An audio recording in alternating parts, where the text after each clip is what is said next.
you're approaching the employer just like you do a client, right? When you sit down with a client, you are asking them what their needs are, what kinds of things they like. You ask questions and you listen. That's one of the things. Well, let's see what your biggest concern is and what are your problems. Do you have challenges? I talked with, in San Mateo, there was this meeting where Office Max came there, and I asked that person, I said, so what's the biggest pain that you have to deal with in terms of hiring? She said the application procedure that they were using, the matching thing that they were using. So getting a sense of what their biggest pain is very important. You become an expert and you differentiate yourself from your competitors. So what is approaching employers as clients? You walk in with the attitude that you could solve a problem or achieve a goal. That's the idea of walking in and approaching employers as a client. Ask questions and listen. You could do a whole presentation on active listening, and I'm sure most of you people are experts since you are working with clients and you're nonprofits. You listen to everyone.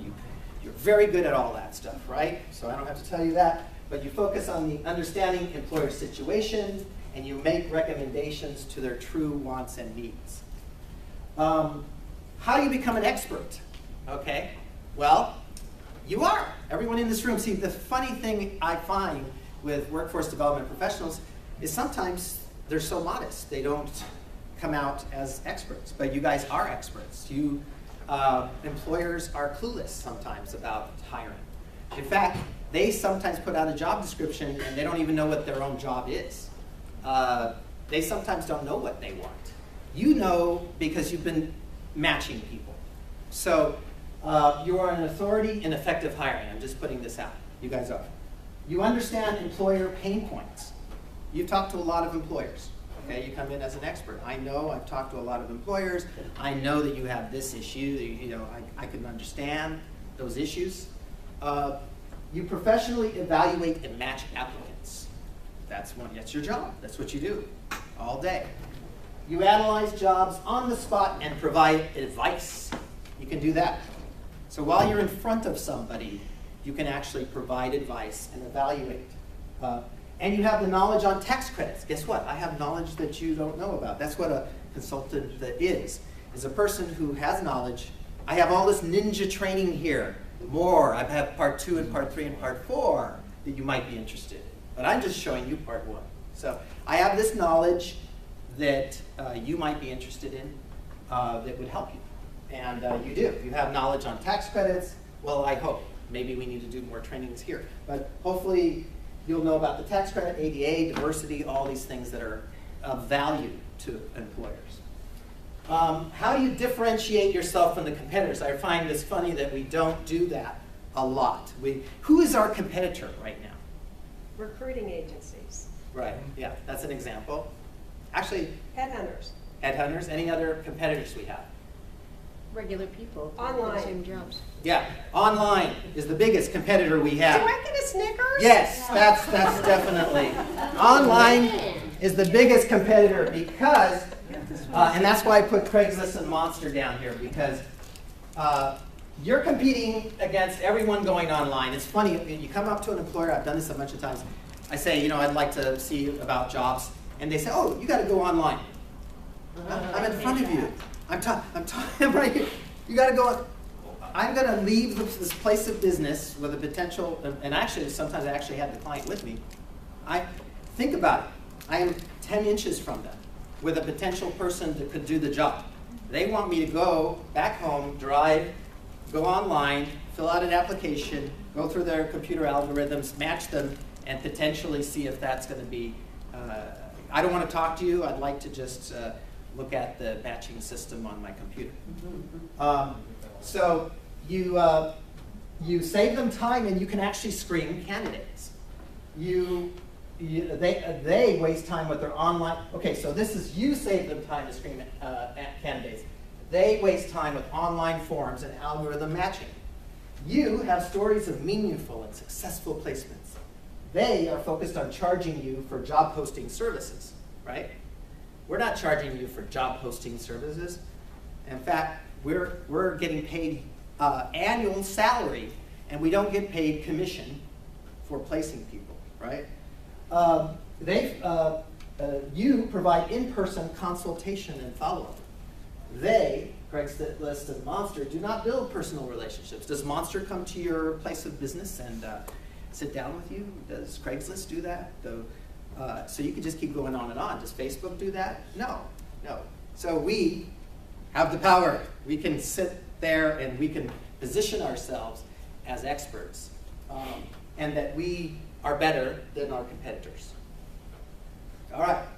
Now, here's the test part. This is the test part. I wrote down some phrases here. Phrases that might be said by a consultant and phrases that might be said by a non-consultant. Can you pick out the consultant phrases? What can I do to increase your business? Okay, what's that? What can I do to increase your business? Where is that? What number is that? 6. Number what? Oh, what can I do to increase your business? Okay, so someone voted for that one. All right. What else? Did I Tell me hear? about your best employee. Number 5. Number 5. Tell me about your best employee. What was that? 3. 3. What is your most difficult hiring challenge? 4. Okay. What else? What is? 4. What is your application procedure? It's near the end. Okay. How about I'm from Goodwill and we have qualified people? Sales. Hi, I'm from Goodwill and we have qualified people. That was me in here. Right. That's okay. All right. So I'm going to tell you the real answers here. These are it. That's it. And I'll tell you why the other ones are not. Okay. Tell me about your best employee. That is a question that drives more questions, gets into what that particular employer is looking for. How do I increase your business? I'm walking in with a need and an understanding and an empathy to wanting to help them as a business. What is your most difficult hiring challenge? That's a great one. That's like the one I mentioned at Office Max. What is your application procedure? This is my pet peeve. We spend a lot of time asking them what their procedures are. We want to tell them what our procedures are, right? Not ask them what, and I'll give you a point here. Wait, hold on. I'll give you a point. We want to be able to get them to find out what, we want to tell them. We don't want them to tell us, okay? Criminal justice, do you da-da-da-da? We have to tell them that we screen people for criminal justice. We develop relationships with people who are re-entry. So we know these people. Even if they've shoplifted, they've come into our place of nonprofits, and we have a nice plasma TV up front, and they came in every day, and nothing was stolen. We've developed relationships with people. If you go out in the regular world of Craigslist and Monster, you're taking more of a risk, because these people are just not, they're going to lie on their resume, right? Would you rather go with an organization that knows their people, or would you take your risk with Monster? Because whoever's going to post on Monster might just lie on their resume. They might be, and if you look at it, if you look at the population of people from reentry and all this other stuff who are not in wonderful programs like you guys have, yeah, that's going to exist. So the idea, what I tell employers is they take more of a risk going outside of the system than coming with us. We have information, we have a chart this thick. We know everything there is to know about this person. That's the thing that the employer really wants to know, is that they're giving, that you have a relationship and you know these people, right? That's what their online applications forms are. It's a way for them to figure out, can I figure out who this person is? But if you guys already know the person, then you're recommending a person that would be best for the job, right? So it's that human-to-human contact is the very important thing, and that recommendation.